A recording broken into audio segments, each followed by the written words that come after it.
Hi everyone, welcome to exam I Q की इस video में जेएसएससी और जेपीएससी के लिए झारखंड जीके का एक लाइव टेस्ट करते हैं। तो इसमें झारखंड जीके से संबंधित अति महत्वपूर्ण 20 सवाल कवर किए गए हैं। तो इन 20 सवालों में से आप कितने सवाल का सही आंसर दे पाते हैं ये देखते हैं, जो आने वाले सभी एग्जाम के लिए महत्वपूर्ण है। तो चलिए शुरू करते हैं। 20 कदम, कौन कितने सवालों का जवाब दे सकते हैं। तो ये झारखंड जीके के संबंधित ये 5वां सेट है। तो चलिए शुरू करते हैं। पहला सवाल क्या है? तो पहला सवाल है, जनजातीय परामर्शी परिषद के अध्यक्ष इनमें से कौन होते हैं? तो जनजातीय परामर्शी परिषद के अध्यक्ष इनमें से कौन होते हैं? राज्यपाल, मुख्यमंत्री, जनजातीय मामलों के मंत्री और इनमें से कोई नहीं। तो इसका सही आंसर हो जाएगा जनजातीय परामर्श परिषद के अध्यक्ष जो होते हैं वे मुख्यमंत्री होते हैं। यानी कि राज्य के जो मुख्यमंत्री होते हैं वही जनजातीय परामर्श परिषद के अध्यक्ष भी होते हैं। तो अभी राज्य के मुख्यमंत्री हेमंत सोरेन है, वही जनजातीय परामर्शी परिषद के अध्यक्ष भी है। तो ऑप्शन बी इसका सही हो जाएगा। अब अगला सवाल देख लेते हैं। माइका खान कहाँ पाया जाता है? अगर माइका खान की बात करें तो कहाँ पाया जाता है? जमशेदपुर में, कोडरमा में, धनबाद में, बोकारो में। तो इसका सही आंसर हो जाएगा ऑप्शन बी, कोडरमा में। तो कोडरमा में अब अधिकांश मात्रा में माइका की खान है। और कोडरमा के अलावे माइका खान की बात करें तो कौन कौन सा हो सकता है? एक हजारीबाग और गिरिडीह। तो हजारीबाग, गिरिडीह, कोडरमा में माइका की खान बहुतायत मात्रा में है। तो यानी कि ऑप्शन बी हो जाएगा, कोडरमा। अगर जमशेदपुर में बात करें तो जमशेदपुर में लौह अयस्क से संबंधित खदान है। और धनबाद में एक झरिया की कोयले की खदान प्रसिद्ध है। और बोकारो में बोकारो इस्पात संयंत्र के लिए प्रसिद्ध है। आगे देख लेते हैं। बेतला राष्ट्रीय उद्यान मुख्यतः कहाँ पे स्थित है? लातेहार में, धनबाद में, सिंहभूम या इनमें से कोई नहीं। अगर बेतला राष्ट्रीय उद्यान की बात करें कहाँ पे स्थित है तो ऑप्शन ए सही हो जाएगा, लातेहार में। तो बेतला राष्ट्रीय उद्यान लातेहार में स्थित है। और बेतला राष्ट्रीय उद्यान में भारत में पहली बार बाघों की गणना हुई थी। कब हुई थी? 1932 में। तो 1932 में पहली बार बाघों की गणना कहाँ हुई थी? बेतला राष्ट्रीय उद्यान में। और है कहाँ पे? लातेहार में। और ये सवाल कई एग्जाम में पूछा भी गया है। और धनबाद में एक पर्यटन स्थल है तोपचाची अभ्यारण्य। तो तोपचाची अभ्यारण्य कहाँ पे है? धनबाद में। और उसी अभ्यारण्य के बीच में एक हरी पहाड़ी नामक एक झील भी है। आगे देखते हैं। तो निम्न में से किस क्षेत्र में काली मिट्टी पाई जाती है? तो काली मिट्टी वाला क्षेत्र कौन है? रांची, हजारीबाग, चाईबासा, राजमहल। तो इसका सही आंसर हो जाएगा ऑप्शन डी, राजमहल। तो झारखंड में काली मिट्टी वाला क्षेत्र राजमहल हो जाएगा।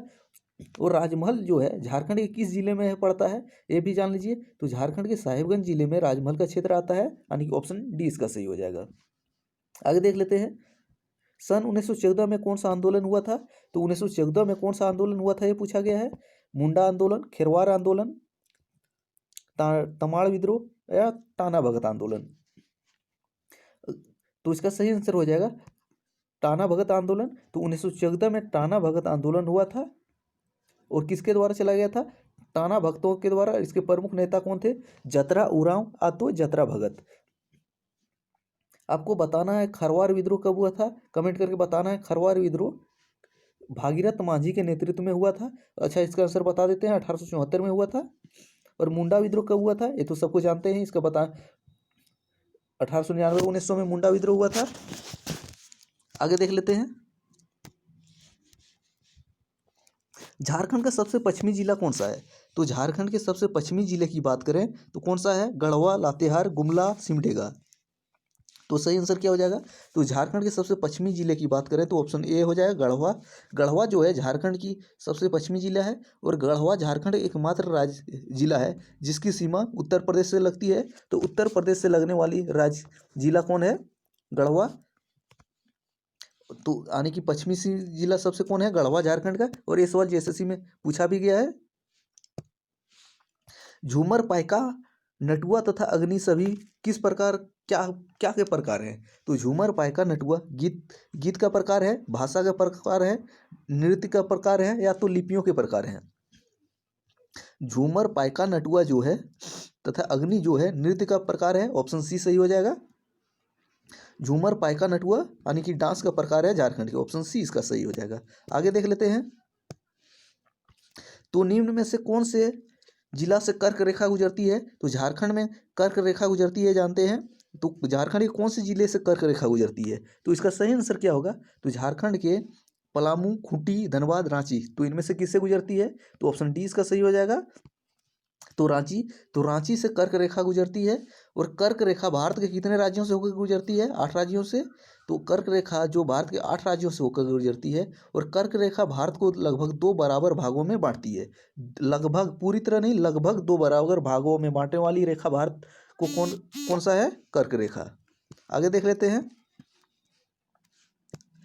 जयंत तालुकदार किस खेल से संबंधित है? तो जयंत तालुकदार का संबंध कौन सा खेल से है? क्रिकेट, कराटा, फुटबॉल या तीरंदाजी? तो इसका सही आंसर हो जाएगा ऑप्शन डी, तीरंदाजी। तो जयंत तालुकदार का संबंध तीरंदाजी खेल से है, तो ऑप्शन डी इसका सही हो जाएगा। आगे देख लेते हैं। तो झारखंड विधानसभा के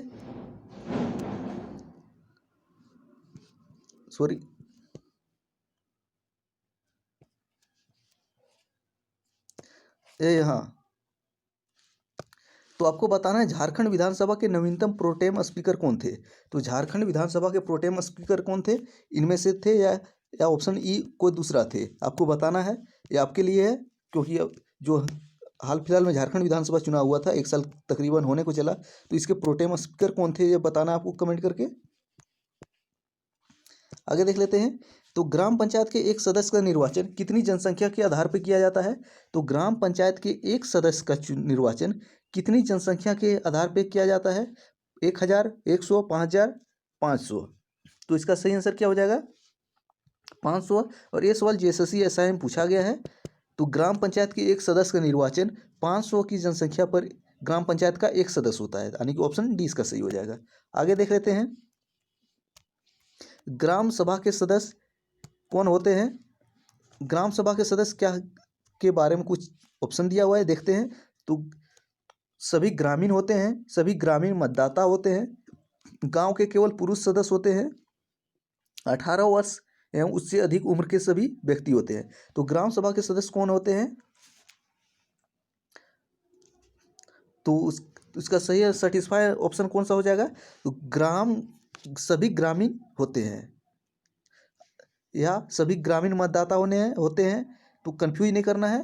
तो ग्राम सभा के जो सदस्य होते हैं वो सभी ग्रामीण मतदाता होते हैं, यानी कि ऑप्शन बी सही हो जाएगा। यानी कि ग्राम सभा के वही सदस्य होते हैं जो गांव के मतदाता हैं, यानी जिसका नाम वोटर लिस्ट में चढ़ चुका है, यानी कि सभी ग्रामीण नहीं होते हैं। ग्रामीण के अंतर्गत बच्चे भी आ जाएंगे, लेकिन बच्चे का तो वोटर कार्ड नहीं बनता है, इसलिए ऑप्शन ए हट जाएगा। गांव के केवल पुरुष सदस्य होते हैं, पूरे ऐसा भारत में नहीं है, महिलाएं भी होती है। तो 18 वर्ष से एवं उससे अधिक उम्र के सभी व्यक्ति होते हैं। ये हो सकता था, लेकिन इसमें क्या है, 18 वही व्यक्ति हो सकते हैं 18 साल से प्लस, लेकिन उसका वोटर कार्ड होना अनिवार्य है, यानी कि वोटर लिस्ट में इसका नाम होना चाहिए। लेकिन कितने भी उम्र है, लेकिन वोटर लिस्ट में नहीं है, तो वो ग्राम सभा के सदस्य नहीं हो सकते, वो भी ऑप्शन चल जाता है। ऑप्शन बी बचता है, सभी ग्रामीण मतदाता। आगे देखते हैं। तो झारखंड लोक सेवा आयोग के अध्यक्ष को उसके पद से हटाने का अधिकार किसे प्राप्त है? यानी कि JPSC के अध्यक्ष जो कौन है अभी, अमिताभ चौधरी, उसको हटाने का अधिकार किसको प्राप्त है? राज्यपाल, उच्च न्यायालय, राष्ट्रपति, मुख्यमंत्री? तो इसका सही आंसर क्या हो जाएगा? तो जो झारखंड लोकसभा अध्यक्ष है उसको हटाने का अधिकार केवल राष्ट्रपति को है, ऑप्शन सी सही हो जाएगा। लेकिन इसकी नियुक्ति कौन करता है? तो JPSC के अध्यक्ष की नियुक्ति राज्यपाल के द्वारा की जाती है, लेकिन राज्यपाल उसे हटा नहीं सकता है, और इसे हटाने का अधिकार केवल राष्ट्रपति को है, ऑप्शन सी सही हो जाएगा। जो JPSC की अध्यक्ष की नियुक्ति राज्यपाल करते हैं, वे मुख्यमंत्री और उनके मंत्रिमंडल की सलाह पे करते हैं, लेकिन उसे हटा के केवल मुख्यमंत्री या मंत्रिमंडल उसको सलाह देते हैं, तब राज्यपाल उसके नाम से नोटिस जारी करते हैं, और उसको हटाने का अधिकार राज्यपाल को नहीं है बल्कि राष्ट्रपति को है, ऑप्शन सी सही हो जाएगा। कंफ्यूज नहीं करना है। आगे देख लेते हैं। तो खूंटी जिले के अंतर्गत कुल कितने विधानसभा क्षेत्र हैं? तो खूंटी जिले के अंतर्गत विधानसभा क्षेत्रों की संख्या कितनी है? 1, 2, 3, 4। तो इसका सही आंसर हो जाएगा ऑप्शन दे 2। तो खूंटी जिले के अंतर्गत विधानसभा की संख्या 2 है। कौन कौन? एक तोरपा और एक खूंटी। तो तोरपा और खूंटी जो है खूंटी जिले की विधानसभा सीटें हैं, यानी कि 2 विधानसभा सीटें हैं, तो ऑप्शन 20 का सही हो जाएगा। और खूंटी जिले का गठन कब हुआ? खूंटी जिले का गठन 2007 में हुआ, राज्य गठन के बाद। आगे देख लेते हैं। तो निम्न में से कौन सी नदी खूंटी जिले से होकर नहीं बहती है? तो खूंटी जिले से होकर नहीं बहने वाली नदी कौन है? कांची, कारो, उत्तरी कोयल, करकरी। तो इसका सही आंसर हो जाएगा उत्तरी कोयल। तो उत्तरी कोयल नदी जो है खूंटी जिले से होकर नहीं बहती है, लेकिन कांची, कारो, करकरी नदियां जो है खूंटी जिले से होकर बहती है। आगे देख लेते हैं, बिरसा मुंडा का परिवार किस पेशे से जुड़ा हुआ था? तो बिरसा मुंडा का परिवार कौन सा पेशा से जुड़ा हुआ था? खेती बाड़ी, लोह उद्योग, दुकानदार, बुनकर। यानी कि बिरसा मुंडा के जो परिवार थे वे बुनकर उद्योग से जुड़े हुए थे, बुनकर पेशे से, यानी कि ऑप्शन डी सही हो जाएगा। तो बिरसा मुंडा के परिवार किससे जुड़े हुए थे? बुनकर उद्योग से, ऑप्शन डी सही है। आगे देख लेते हैं, तो बिरसा मुंडा ने निम्न में से किस पंथ की शुरुआत की? तो बिरसा मुंडा ने कौन सा पंथ की शुरुआत की है? सिंगबोंगा पंथ, उलगुलान पंथ, बिरसायत पंथ, या इनमें से कोई नहीं? तो इसका सही आंसर हो जाएगा बिरसा मुंडा द्वारा शुरू किया गया पंथ क्या हो जाएगा? बिरसायत पंथ, ऑप्शन सी। तो बिरसा मुंडा ने कौन से पंथ की शुरुआत की? बिरसायत पंथ। आगे देख लेते हैं, तेलंगा खड़िया के शव को कहाँ दफनाया गया? तो तेलंगा खड़िया के शव को कहाँ पे दफनाया गया? रांची, गुमला, लोहरदगा, हजारीबाग। तो इसका सही आंसर है गुमला में। तो तेलंगा खड़िया के शव को गुमला में दफनाया गया, ऑप्शन बी सही हो जाएगा। और जहाँ पे दफनाया गया है उसके समाधि स्थल को क्या बोले जाते हैं?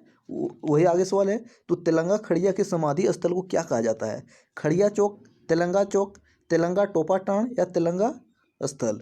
जो गुमला में स्थित है तेलंगा टोपा टाण इसको बोला जाता है। तो समाधि स्थल कहाँ पे है तेलंगा खड़िया का? गुमला में। और उस समाधि स्थल को क्या बोला जाता है? तेलंगा टोपा टाण, यानी कि ऑप्शन सी सही हो जाएगा। आगे सवाल देख लेते हैं, तो भारत में रसोई कोयला रिजर्व के तहत झारखंड का प्रतिशत कितना है? तो भारत में रसोई कोयला रिजर्व के तहत झारखंड का प्रतिशत कितना है? 80, 90, 75, 85। तो इसका सही आंसर है ऑप्शन बी। तो भारत के कुल कोयला रिजर्व का 90% भाग झारखंड में है रसोई कोयला रिजर्व का। तो ऑप्शन बी सही हो जाएगा। तो ये थे झारखंड जीके से संबंधित 20 महत्वपूर्ण सवाल।